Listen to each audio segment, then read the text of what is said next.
All right, boys, we are back. Welcome back to another episode of Talking Tridents, a Mariners podcast. Today we open it up.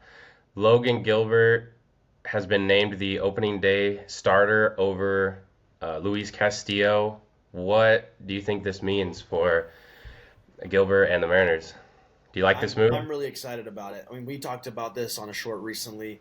We kind of had some inside thoughts that Gilbert was going to be the best option for opening day. Castillo's great, still a really good number two to have on your lineup, but Gilbert's just young. He's coming up, and he's considered one of our best rotation pieces. So I think this is some indication of bigger things. I think the best way to make this happen and make this even better is by giving him an extension on the same day of his first opening day start. Will that happen? Who knows? But it's very exciting. I know he was excited. The whole pitching staff was excited for him. So good on the Mariners, good on Dan Wilson and upper management for making that happen and making him the opening day starter. Yeah, I agree. We talked about his potential extension a few episodes ago, and that he said he wanted to stay with the Mariners, and I think this is a great move to make him the opening day starter, just to make him happy and hopefully solidify him signing an extension soon with us. And yeah, I think I don't know how Castillo feels about it, but hopefully he's all right. But I I think, remember I did see an interview with Castillo, and he was very humble. He was saying is I've had 3 or 4 opening day starts now in my career. It's time for it to be somebody else, and I'm so excited for Gilbert.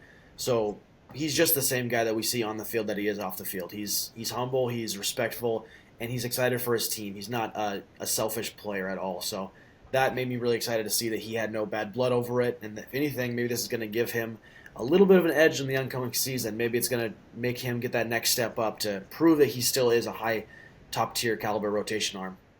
yeah, okay, well that's good to hear actually. So yeah, I mean then it sounds like the morale and everything is good. So yeah, I think they made the right move. Gilbert, opening day, number Yeah, one guy. I mean, I think he's our best pitcher overall. So yeah, he definitely has some of the best stuff. His extension's ridiculous, and I know he's been working on even some more pitches than he has last season. So I'm excited to see what he does. I hope he goes out. What's your prediction for his stat line on his opening day start?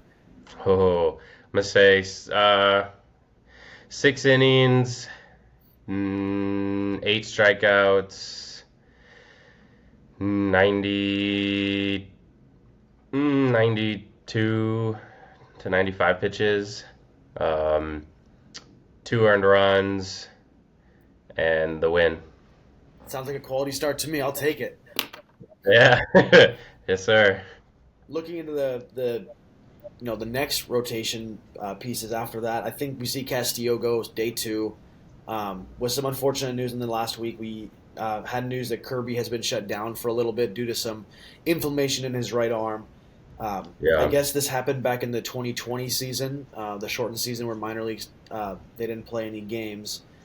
It was a similar thing. They did an MRI. There's no structural damage, which is really good to hear. I remember seeing the GM talk about that, and they said they're not worried about him long term, but they just want to, you know, be conscientious of taking care of him. He is a top caliber Cy Young potential pitcher, and that's really exciting. So we want to take care of him. I know that Justin Hollander said in an interview they had to pull the ball out of his arm in a bullpen once the news came back. Uh, I guess yeah, Kirby just was saying he wasn't bouncing back as quick after his bullpen sessions, and I think it's the right move.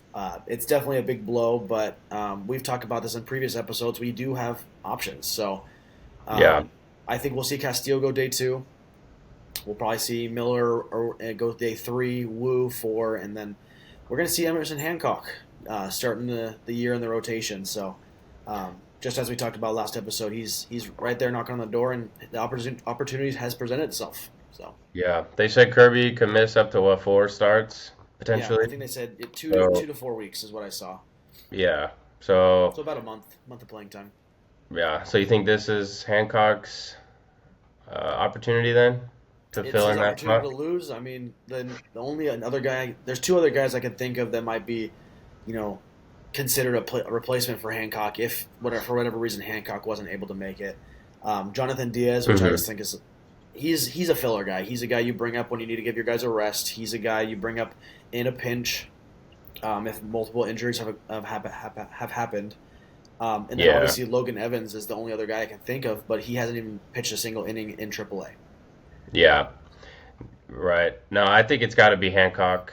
Yeah, And I think it has to be Hancock because, like you said, he's been knocking on the door. I mean, he's at that age where he has to, it's kind of make or break for him, I feel like. I mean, if he doesn't start like making some starts or getting playing time in MLB, he's going to be maybe a a career minor leaguer. I don't he know. could He's be kind a of yeah, he at, could be a Rule 5 guy even.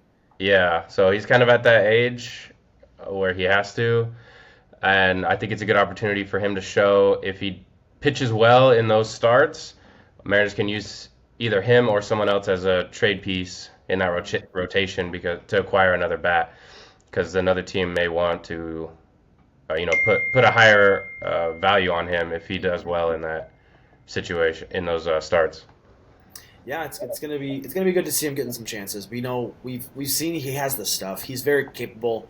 Mariners are very capable of developing pitchers, and he's ready to go. Like you mentioned, he's knocking on the door, and he has been for a while now. Yeah, When Kirby comes back, obviously he's the odd man out unless anything else kind of happens. If he goes out there and he's just a stud, maybe it brings more conversation of a six-man rotation. Maybe it brings more conversation of is there someone that you can move to the bullpen for a little bit. It's going to be yeah. interesting to see how it moves forward, but Hancock's definitely the guy for right now, and we'll be seeing him in that second series of the year. Yeah, I don't think any of those six guys you can move to the bullpen though, I think realistically. the Or only I don't think one any of that them would want to move to the bullpen, no, right? no, they're all competitors. They No. want that ball to start. I actually just saw a commercial this Yeah. morning the Mariners released, and it was of all five starters, like starting a project and not finishing it, and then Andres Munoz comes back in and says, starters," because you know it was a pretty funny commercial, but. Those guys want that Yeah. ball every fifth day. They want to go out there compete for 5+ innings. They're ready for it every fifth day. So That's um, funny. it's Yeah. going to be a really, really difficult situation if Kirby comes back. Hancock is just knocking it out of the park in the sense of, Yeah. pitching 6+ innings, quality starts every time. Um, Yeah. and who knows, maybe that even breeds other conversations such as trades. You never know. Right. Hancock just has to pitch well though. I mean, if he doesn't pitch well, then it doesn't that's not going to matter. So Yeah. We just need him to go out there and I even say if he pitches 5 innings and gives less than 3 runs every time, that gives us a chance to win a ball game. So yeah. Oh yeah, for sure. Yeah. And I think it would bring his value up if he does at least that. So, yeah. yeah. Let's hope We'll that see. Kirby's doing good. Let's hope that Hancock produces. Let's hope everything after that is smooth sailing the rest of the way. Let's get another year like last year where we had 4 guys pitching 25 games. So, Yep. um, Let's hope so. We'll see what happens. so with that being the rotation situation for the start of the year, it looks like position battles are kind of working their way out in ways that we expected, but we're not excited about. 4 of our Yeah. top 5 prospects have now been optioned to minor league camps. Um, that's including Cole Young, Montez, Colt Emerson, as well as Ben Williamson. The only guy currently on the spring training roster is Harry Ford. What does that tell you, Devin? What does that tell you about the roster for opening day as well as moving forward? Well, that's actually a huge surprise to me, seeing Harry Ford is still the only guy that hasn't been optioned to AAA camp yet. I mean, I was not expecting Harry Ford to really have any shot at making the opening day roster. Um, I don't really know what that means. I mean, it's exciting. I'd rather have Harry Ford than, say, Mitch Garver, but I didn't think that was going to be a realistic possibility. The biggest surprise to me, less sad as it is, I'm not surprised that, Montez, Colt Emerson, a lot of those guys were optioned down just because I knew they weren't going to start the season with the Mariners. But Cole Young, I thought, had the best shot out of any of them. Um, so seeing him optioned down before Harry Ford is very surprising. Even I Tyler think, Locklear as well. mhm. I'm And Ben surprised about Williamson. that. Yeah, and Ben Williamson. Yeah, I thought he had a better shot too. Obviously, with uh, God, what's his name? Uh, What position? Uh, First base. Oh, Luke Rayleigh. Yeah, Luke. With You hate the guy so much you forgot his name. I can't even remember his name. Yeah, with Luke Rayleigh and potentially Solano, and I guess now Tellez in the mix at first base. I guess that leaves Tyler Locklear, Mhm. kind of the odd man out. He So was the odd man out, yeah, and he didn't I have a too impressive of a spring. I no know that or Luke Rayleigh's bat is very valuable. He's not going to get as many outfield reps this year. They're going yeah to find a way to get him in there. Solano obviously can't be optioned. He's a major league player. yeah And then even Tellez is an interesting name on there. So Locklear, I mean, yeah. he had his opportunity last year, and I think he kind of missed his window. He That's did not impress last year when he yeah. came up. I mean, I'm or not this saying that. spring is it? So I don't know if that I means he won't get a chance ever. It's just he missed this window, and he's in the same boat yeah as Emerson Hancock. yeah He's what 24, 25 years old. He's MLB ready, supposedly, yeah. but hasn't produced.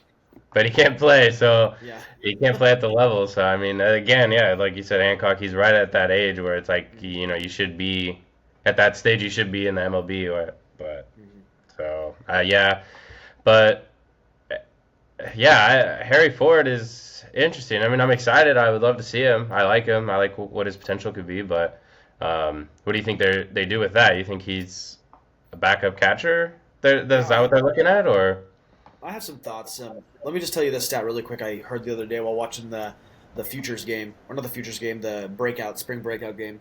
Mm-hmm. Harry Ford has just around 1,500 minor league overall professional at bats, right? Not major league level yet, but Mm-hmm. his on base percentage is 404 overall. That's really I good. that's pretty impressive. At any Yeah. level, to be able to get on base 4 times out of 10 is pretty impressive. Even if you see an on base percentage of like 340, you're getting kind of excited, right? Yeah. Um, so 400 is a really good thing. He also is obviously coming up a catcher. I've seen Mm-hmm. him get reps in the outfield. He looks athletic enough to be out there as well. Um, I don't know if you saw the other day, but Mitch Garver was hit in the hand by a pitch. There was no bone break or anything like that, but definitely the Mariners are worried about that, right? Algier Garver is Yeah. coming up, and then he gets hit in the hand by a spring training fastball. So I Yeah. think the reason the Mariners still have him on their spring training roster is just in case Mitch Garver sees a short IL stint. Yeah. Similar to what we saw with Kirby, Hancock's the next guy up. If Garver is out, Harry Ford's the next guy up. No, Um, that's fine with me. these guys are we have these prospects. They're ready to go up. We have some catchers. I think Blake Hunt's back. He can be another backup catcher, but why not give Harry Ford the Meh. chance if you get that opportunity? Yeah. His bat's MLB ready. He can go out there and catch even every 3 days if you want to give Cal Raleigh even more rest rather than Yeah. Mitch Garver every 5 days. So I think Yeah. that's the reason behind the Mariners thinking for Harry Ford still being on the spring training roster. Yeah. Well, I like that. I yeah. Sorry, Garver, but Yeah. meh. Things happen. I mean, that's baseball, right? We've seen injuries that suck. We've seen Tommy John for Matt Brash. Garrett Cole just is Yeah. going to get Tommy John surgery. I mean, things happen, right? Yeah. You Yep. can't predict everything. I missed the whole year. Yeah. hmm Right. So You mentioned Cole Young as well. I think so. We talked about Cole Young in previous episodes being in the running for second base against Ryan Bliss and Dylan Moore. Ryan Bliss has absolutely just killed it in spring training. He's batting over 300. He's been stealing bases. His defense has been electric.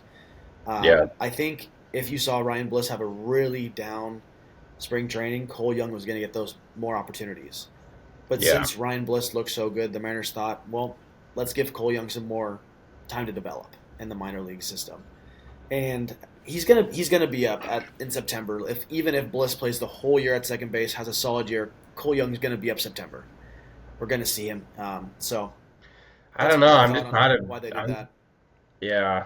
I see that, but I'm just not a big believer in Ryan Bliss. I don't know. He just doesn't have that like. Just doesn't have that thing. It just doesn't get me going. I don't know. It just doesn't get me excited. Yeah, I mean, his speed is probably most um, his most important skill, right? Obviously, he sold almost he's 60 bags last year in the minor leagues, yeah. between the minor leagues and major leagues. He's But fast. his Yeah. defense is fine. His bat Yeah. it can produce. I mean, even at the AAA level, he batted like 250 with a dozen bombs or whatever. But Yeah, like um, come on, I don't know. His bat, I like I'd say he's more of like a contact hitter, and yeah, it's like okay, cool, he can put the ball in play, but and he's fast. I don't know. Someone in the comments of the previous video said compared him to Shed Long. I on kind of that like shit long.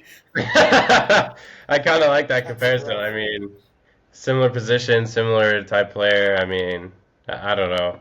It Yeah, just doesn't. He just doesn't get me excited. He's one of those like Mariner type guys that always is like mid. I don't know, like Shed yeah. Long or I mean, we've seen him so many times. It's just like Dylan Moore type. I don't know.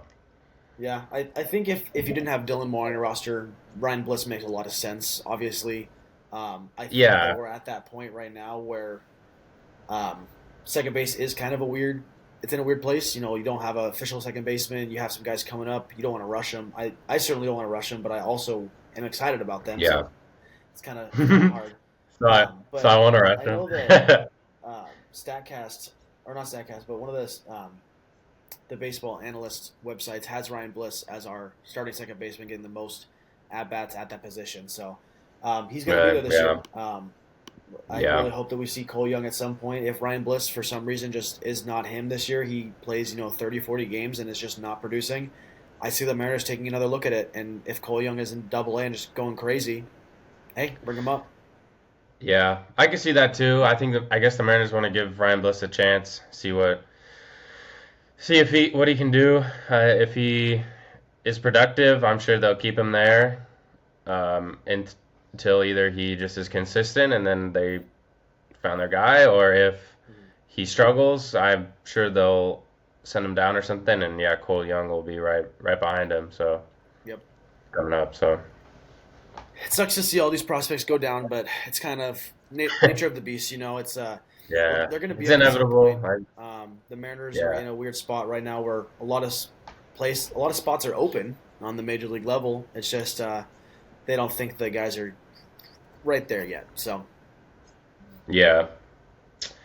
Fair there's enough. another Yeah, there's another position battle I'm kind of interested in just talking about. You name dropped him a little bit ago, but Daniel Vogelback times two. Rowdy Tellez has been playing pretty well at spring training. I mean, yeah. I didn't know what to go in and expect, but he looks pretty solid to me. I mean, He- he's not athletic, but he can hit the ball a long way. So, Yeah, he's actually playing better than I thought he would. I mean, yeah, I didn't really know what to expect either. I've seen him, I remember him with the Pirates, and um, but yeah, I mean, he's actually played pretty decent this spring, and yeah, I'm actually not super mad about it. So that's it. Yeah, that's. I mean, now you got Luke Rayleigh, him. I guess Solano potentially. I don't know. I see Solano more as like a first base, second base, DH, kind of rotating like all three, whereas Rayleigh and I get Tellez more just first base and DH pretty much. So yeah. I think it's interesting. Tellez. I think his contract has a date where he has to be on the 40-man roster. He's not currently on the 40-man roster. There's two spots open, yeah, which is interesting to keep an eye on. But as of right now, um, it looks like Tellez is either going to be on the 40-man roster or released on the 23rd of this month. So we're just about a week out. Um, hmm you just talked about his fit on the roster, how he can play first base, he could be a DH, he could be your left-handed bat on the bench even. Um, I, I, this is what I want to see, and it pains me to say this because I have been a big fan of this guy for a while. But Mitch Haniger, $15.5 million. Um, I think you have to DFA him and let Tellez get a shot at the major league level. Um, yeah, the Mariners aren't a team to eat salary too often. I mean, even in the Robinson Cano trade, they ate as minimal as they can or they yeah, could. I think Tellez is a better fit. I think first base is a position of need. DH is a position of need, not outfield, and that's what Mitch Haniger offers. yeah, So I'd like to see the Mariners DFA Haniger. I'd like to see them put Tellez on the 40-man roster and have him on the 26-man opening day roster. And I'd like to see Luke Rayleigh be more of a fourth outfielder, given some rotation days, get some DH days, play first base if needed. But then you have Tellez and Solano. there's your lefty righty platoon right there. Yeah. Yeah, I don't hate that either. Uh, yeah, I would like to see Mitch Haniger go as well. I think regardless, Telez is going to be on the 40 man, and I think he's going to make the team out of Mm-hmm. spring. But I think, yeah, I think what you just said would be better. Let let Haniger go Mm-hmm. and have Telez in his spot. You said you think Luke Raley is going to work in the outfield at all this year? If in that scenario, I see it happening more often. I mean, with Rosa Reina having a little bit of a down year last year, with Robles working his way back to the MLB as a highly touted individual, potentially all-star player, I think it's an interesting idea to let Luke Raley get in there at least 2 out of 5 games in the outfield. Then he gets a DH day and maybe a day at first base in there as well. Then he's playing 4 out of the 5 days a week, um, and he's your other. He's like your big utility player. For the odd positions, the corners, first base, right field, left field, as well as DH. Yeah. That's how I see him being utilized. If if we were playing MLB The Show right now, that's what I would do with him. I'd I would move him trade around a him little if we bit were more playing like MLB that. The Show right now. Yeah, yeah, The thing about MLB The Show is clubs will accept trades for players that they would not accept in real life. yeah. Like Luke Raley probably has, I don't know off the top of my head, but his overall in the show is probably what, 70, mid to low 70s, I would say. I'd probably say he's at like 78, 79. Yeah, So yeah, let's just say in the 70s. I'm sure you could trade him for someone really good who's yeah. young and like I don't know, like a Alec Bohm or Brett Beatty type, like for third base. Probably, yeah. He seems Like, likely to accept this trade. yeah. So, but realistically, Yeah, that's not realistic. So, it's definitely an interesting thought, though. I mean, Telez, he's made a case for himself. He's yeah, went out there and played well enough where he's making the decision hard for the management. So I'm excited to see what the Mariners decide to do. We're less than 2 weeks away from opening day on the 27th, and it's going to be really exciting to see. I know that I've noticed recently in spring training the lineups have looked more and more like our opening day lineup on a daily yeah. basis. So So going back to Haniger really quick, I saw something interesting. Um, Haniger hasn't appeared in a spring training game since March 8th. mhm, Even when they had even with the split squad mhm. games, he hasn't appeared in either one. I don't know what that means, but Yeah, I saw some things on Twitter saying that he wasn't getting playing time due to an ongoing condition of some sort. It didn't of really allude to course, what, but I mean, of if he's not course, 100% comfortable, I mean, could we see him on the IL to start the year? Maybe. Could we see yeah, him starting even in the minor leagues? I don't think I think his deal can center in the minor leagues a little bit. I'm not 100% sure. Don't quote me on that. But yeah, it's definitely interesting to think about. Why has he not been in the lineup for over a week now? So. yeah, yeah. I don't know. I I just hope it means that they're getting ready to release him or something. Yeah, I mean, $15 million. Unfortunately, That's a lot to eat. If it was like it, $8 million, yeah, they're taking that hit and letting him go. I I just get wish there that. was a trade partner out there somewhere. There's got to be someone who sees some Yeah, appeal and some something. value in his bat, especially as an everyday DH. If you just get him in there 3, 4 at bats a game, he can do Yeah, something. So yeah. On the Mariners, if both him and Mitch Garver are healthy, who would you rather have if you pick one? I think I'd rather have Mitch Garver, honestly. mhm. I think in terms of a bounce back season, I think Mitch Garver is more likely to be able to have a bounce back year in some aspect compared to Mitch Haniger. I think Mitch Haniger is kind of he can't stay healthy. I mean, you remember the exploded ball in the Yeah, past, one of and 3 Mariners players in history. and yeah, so Yeah, it's definitely it's something to think about. I mean, um, Mitch Garver for me it has a clear extra value just because he can catch. Mitch yeah, Haniger can't catch. Mitch Haniger is a DH outfielder. yeah, Even Mitch Garver, if he needed to, could play first base. So yeah, he has 3 positions he can play: DH, catcher, and first base. yeah, And also, I'm a true believer in the Mitch Garver odd year. if you look at his stats, every single odd year it's his best. Those are his best years. I'm gonna bring up his Well, stats let's just hope you're right. Let's hope you're right. that'd be crazy, right? If Yeah, the theory continues on, yeah. I mean, yeah, and Mitch we Haniger can know only how play bad out. of a year he had last year. So Yeah. it's crazy seeing that 172 batting average over 367 at bats. That's crazy. God, that is so bad. Dude, come So yeah, on. let's look at odd years. So We, 2019, he had a 4.1 WAR. That's the year he had 31 homers. The next year he had a 0 WAR. 2021 odd year, 2.1 WAR, 13 bombs, batted 260. 2022 less than a 1 WAR. 2023, the World Series winning year for the Rangers, he had a 2.3 WAR, 19 bombs, in only 344 plate appearances at the 270 average. yeah, Odd year, yeah, Garver. Let's go. yeah. I hope you're right. I hope you're right. I hope that's just his trend. That would be great. Mariners That need would be it great. We badly. do. We really do. Yeah. I think So, that these last 2 weeks of spring training, we're going to see a lot of the same thing. We're going to see a lot of the same guys in the lineup. We're going to see a lot of just running the paces, getting everyone ready for opening day. Is there anything else that you're kind of excited to see these last 2 weeks now that most of the prospects have been sent down? um, now that a lot of the prospects and guys that I like have been sent down, not really. I mean, I kind of we kind of already know what to expect. I think the main thing I'm most excited about seeing is just Tellez and Mm-hmm. Haniger. How that unfolds. Hoping, yeah, hoping that something happens with Haniger. And what I mean by that is hoping that they find a way to get him off the roster, Mm-hmm. or off the team. And then I think Tellez would be a better fit to fill that spot on the roster. I'd rather have Tellez on the roster than Haniger.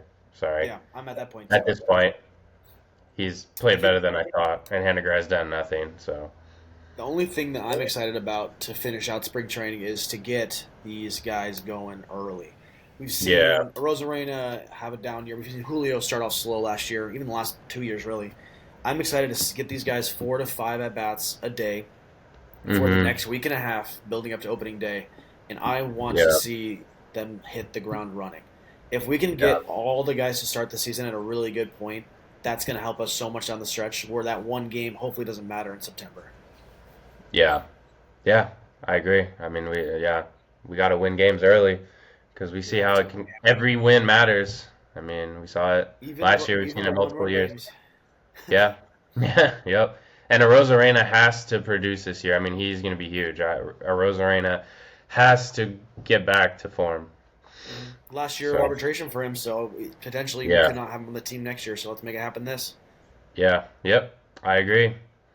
With that, that will be our episode of the Talking Tridents, a Mariners podcast. Thanks for watching.